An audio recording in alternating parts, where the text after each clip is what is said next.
She's not just a name on the team sheet, she's the most complete player in women's rugby right now. Sophie de Goede has gone from promising talent to global powerhouse, dominating at the 2025 World Cup and redefining what it means to wear the number 8 jersey. In this episode of Rugby Decoded, we're breaking down the rise of Canada's brightest star, from her match-winning moments and tactical brilliance to what her success means for the future of the women's game, and rugby as a whole.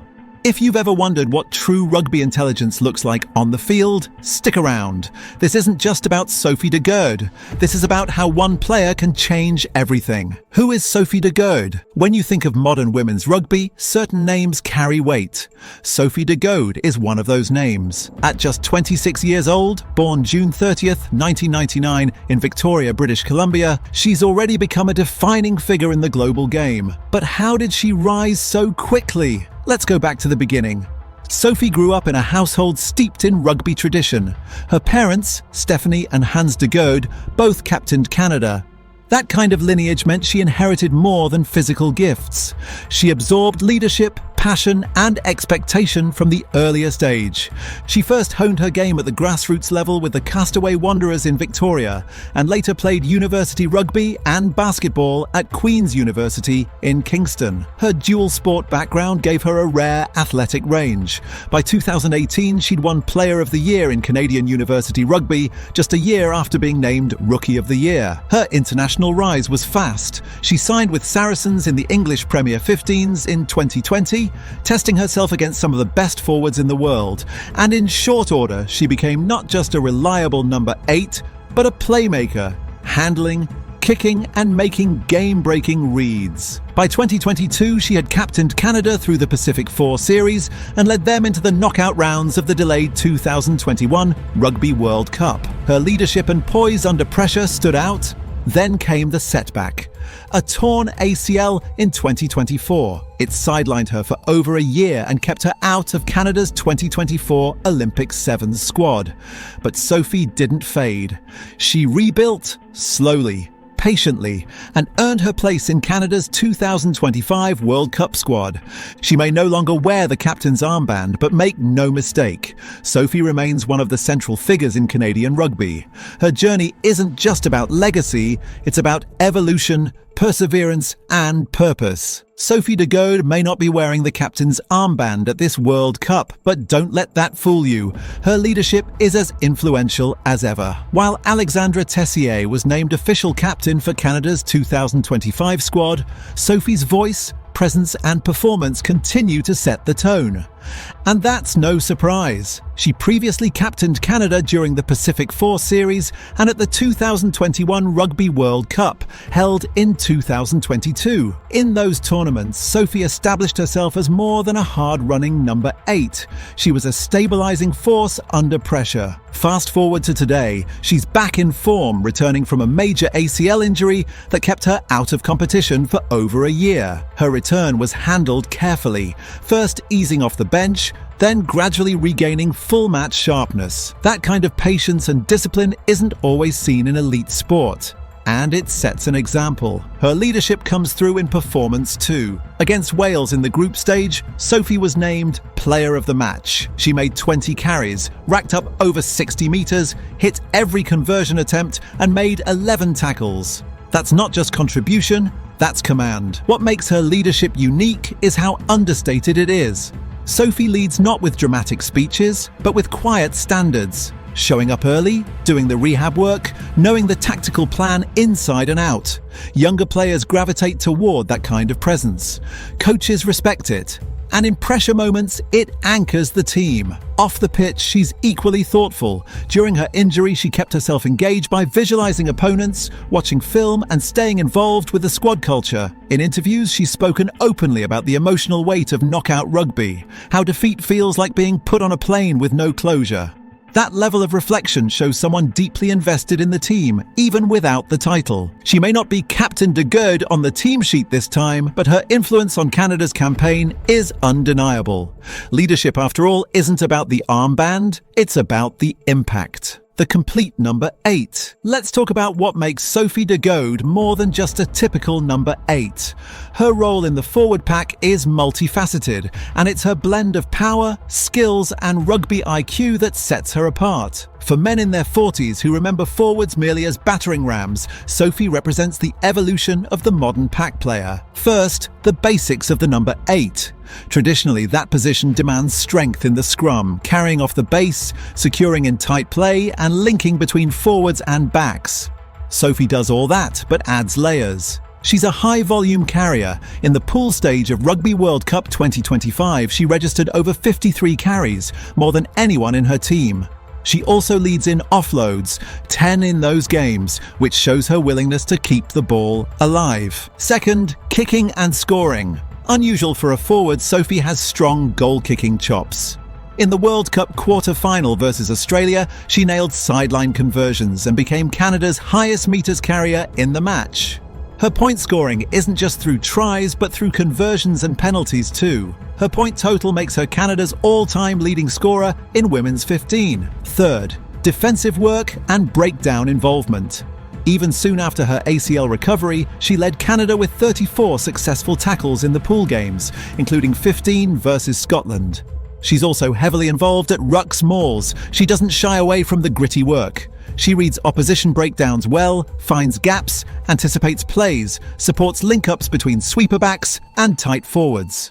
Sophie de Goede plays number 8, but with attributes of a fly half and the physicality of a power forward.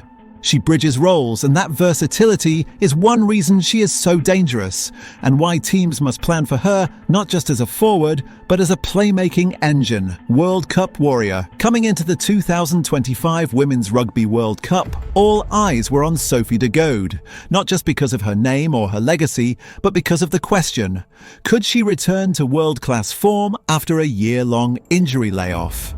The answer, as it turns out, was emphatically yes. Despite starting the tournament with limited minutes, Sophie quickly became a standout performer. Her first full start came in Canada's pool match against Wales, and she wasted no time reminding the world of her talent. In that game, she was named Player of the Match. She carried the ball 20 times for over 60 meters, made 11 tackles, and kicked 6 conversions without a miss, including 2 from the touchline. It was a complete performance, one that blended technical excellence with leadership under pressure. But Sophie wasn't done. In the quarter-final against Australia, she once again led from the front. Canada won 46-5, and Sophie contributed in every phase, carrying, linking play, defending, and calmly slotting key conversions. Her decision-making and match awareness gave Canada structure in the midfield, allowing the backs to play with confidence. Then came the semi-final, Canada versus New Zealand, the reigning champions, a team Canada had never beaten at a World Cup. Sophie didn't just participate, she shaped the outcome. She scored a first-half try, executed a clever grubber that led to another score, and helped shut down the Black Ferns' attacking rhythm. The final score, 34-19. It was Canada's most significant victory in women's rugby history. By the end of the tournament, Sophie had racked up impressive numbers: multiple tries, key assists, goal-kicking accuracy, and over 350 meters carried across 5 matches. She also became Canada's all-time leading point scorer in women's 15s. The final, England, the Red Roses, a team whose depth and discipline ultimately proved decisive. Canada started strong, even scoring first. But England's precision kicked in, and the match finished 33-13. A tough ending, yes, but Canada had secured silver, their best ever finish in a Rugby World Cup. This tournament wasn't just a campaign, it was a statement. Canada is no longer knocking on the door, they're sitting at the table. And Sophie de Goede, even without the captain's armband, was at the centre of it all. Sophie may not have lifted the trophy, but she lifted the standard and proved she's still one of the most complete players in the game. A tournament transformed. While the 2025 Women's Rugby World Cup delivered drama on the pitch, it was the off-field numbers that truly signalled something seismic was happening in the sport. This was more than a tournament. It was a breakthrough moment for women's rugby, smashing long-held assumptions about who watches, who shows up, and how big the women's game can truly be. Right from the start, the appetite was undeniable. The opening match, England versus USA, drew 42,723 fans at the Stadium of Light in Sunderland, the largest ever attendance for a Women's Rugby World Cup opener. But that was just the beginning. As the tournament advanced, the crowds kept growing. Sellouts became the norm, not the exception.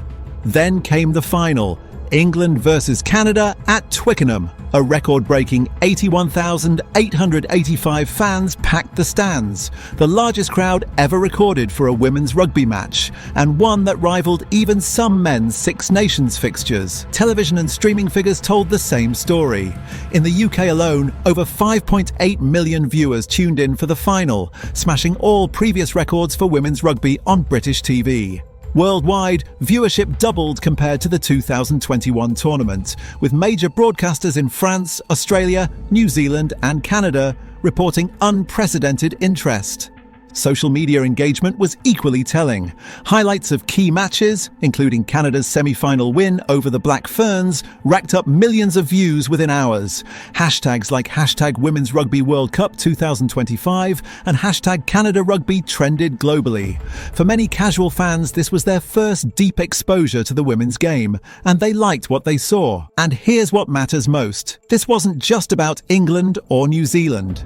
Canada's rise, Sophie de Goede's performances, and the level of competition across the board helped shift the narrative. This wasn't a niche product. This was elite rugby played by athletes who deserved the stage, and finally had it. In short, RWC 2025 didn't just crown a champion, it redefined the women's game in reach, relevance and respect. The future of women's rugby. When the final whistle blew on Rugby World Cup 2025, Sophie de Goede didn't just finish a tournament, she marked a turning point. Her performances across 5 matches, capped by a nomination and win of the World Rugby Women's 15 Player of the Year, cemented her as not just a world-class athlete, but a symbol of where the women's game is heading. At 26, Sophie is hitting her athletic peak. She's returned from a major ACL injury, not just recovered, but stronger, smarter, and more complete. Her physical presence has increased. She's taken on more breakdown work. Her kicking game, usually reserved for backs, is now elite. Try scorer, tackler, carrier and playmaker. And for many watching this tournament, she's become the prototype of the modern forward. What does this mean for Canada? Expectations have shifted. After years of knocking on the door, Canada has now played in a final. With Sophie at the core of that rise, the program looks set to build further. More visibility, more investment, a clearer pathway for girls entering the sport. And, crucially, belief that a Canadian jersey can beat anyone. Globally, Sophie's presence challenges conventions. She's a forward with the boot of a fly half and the mind of a captain, even when not wearing the armband. She's showing young players that positions no longer define skill sets. She's broadening what a women's rugby player can be. Her future? Likely another 4-year cycle in 15, possibly more club rugby in Europe, maybe even a return to the Sevens circuit, where her speed and versatility once made her a dual-code threat. But wherever she goes, she's now a reference point. Someone young players study, someone coaches game plan against. In a tournament that was meant to be her comeback, Sophie de Goede may have instead launched her most dominant chapter yet. And the women's game, growing in speed, size, skill and global reach, may just grow with her. Rugby IQ. One thing that separates elite players from the rest is not just what they do, but when and how. For Sophie de Goede, rugby IQ is as much her weapon as strength or speed. Let's pick apart 3 key plays from Rugby World Cup 2025 that showcase her decision-making, spatial awareness and influence beyond raw numbers. By the end, you'll see how she shapes the flow of a match, not just reacts to it. Turning point versus Wales. Early in the game against Wales, Sophie receives the ball at the base of a ruck, slightly behind midfield. What makes the moment special is her scan. She spots Wales overcommitted on the wide flank, leaving an inside channel light. Instead of carrying into contact, she executes a clever inside pass, feeding a supporting forward who draws defenders, then slips a looping pass to a winger in space. Result: clean line break, try scored. This isn't flashy, it's intelligent. It shows Sophie's understanding of phase rugby, how to manipulate defenders, how to leverage support runners. Her participation in every ruck before that keeps the defence guessing. Also note her positioning. She had already anticipated the breakdown, read where the weak side would leak, and placed herself to exploit it. That kind of anticipation comes from experience. Breakdown dominance versus Australia. In that quarter-final match, Australia came out physical, trying to smother Canada in tight spaces. In one sequence, Sophie is first arriving at successive rucks, clearing out defenders, then triggering a counter-ruck turnover. What stands out? Her body angle, her timing, entering exactly when the contest is unstable, and her ability to recycle possession quickly. From that turnover, Canada transitions to wide play. Sophie doesn't just stay in the tight, she supports the backline, offering a continuity option. It's this dual ability, tight work and broader game thread, that magnifies her impact. Her breakdown work often sets the platform for Canada's faster phases, tactical kicking and game management. Not many number 8s you'd pair with strategic kicking, but Sophie has turned this into another dimension. In matches when Canada needed territory, say later stages of tight games, she's slotted conversions and touch kicking to pin opponents deep. Equally, she manages slowing or speeding play when needed, recognizing when Canada needs to tighten ruck speed, or when quick passes and continuity will put the opposition under fatigue. In the semi-final versus New Zealand, there was a moment late in the second half. Canada leading, New Zealand pressing. Sophie receives a kick to touch under pressure. Rather than boxing it into touch, which would lose territory, she safely kicks full field, forcing the Black Ferns to retreat and reset. Then she slows the next ruck, buys breathing space for her team. Small decision, big effect. Each of these plays shows layers, skill, yes, but more importantly, mental toughness, anticipation, and leadership without needing the armband. Sophie de Goede may not always grab highlight reels with one big play, but many matches turn on what she chooses to do. And that is what makes her one of the smartest players in the game. Legacy in the making. In a sport often dominated by Northern Hemisphere headlines, Sophie de Goede has carved out a uniquely Canadian legacy, one rooted in grit, balance, and quiet excellence. But more than that, she represents a generational shift. She's not just the daughter of two rugby legends, Hans de Goede and Stephanie White, but a standalone icon who's building her own mythos. For Canadian rugby, she's more than a star athlete. She's the connective tissue between the sport's storied past and its uncertain but exciting future. Her presence on the world stage gives young Canadian players something they've rarely had, a global figure to aspire to in their own jersey. And it's not just her highlight reel, it's the way she plays. Technical, disciplined, adaptable. That's what's so valuable for the next generation. She's proof that Canadians don't have to copy New Zealand's flair or England's structure. They can develop their own model and win doing it.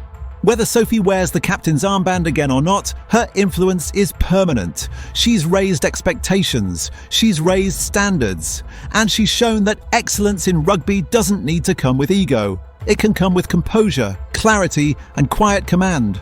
This legacy is only beginning, and it's already changed the landscape. Sophie de Goede isn't just shaping Canadian rugby, she's shaping the future of the entire women's game. Her story reminds us that rugby is evolving, and the game's smartest players are often the ones who make the biggest impact. If you enjoyed this deep dive into Sophie's rise and the growth of women's rugby, make sure to hit that like button and subscribe for more rugby insights, breakdowns, and stories from Rugby Decoded. Got thoughts on Sophie or the World Cup? Drop a comment below. I'd love to hear your take. Until next time, keep loving the game.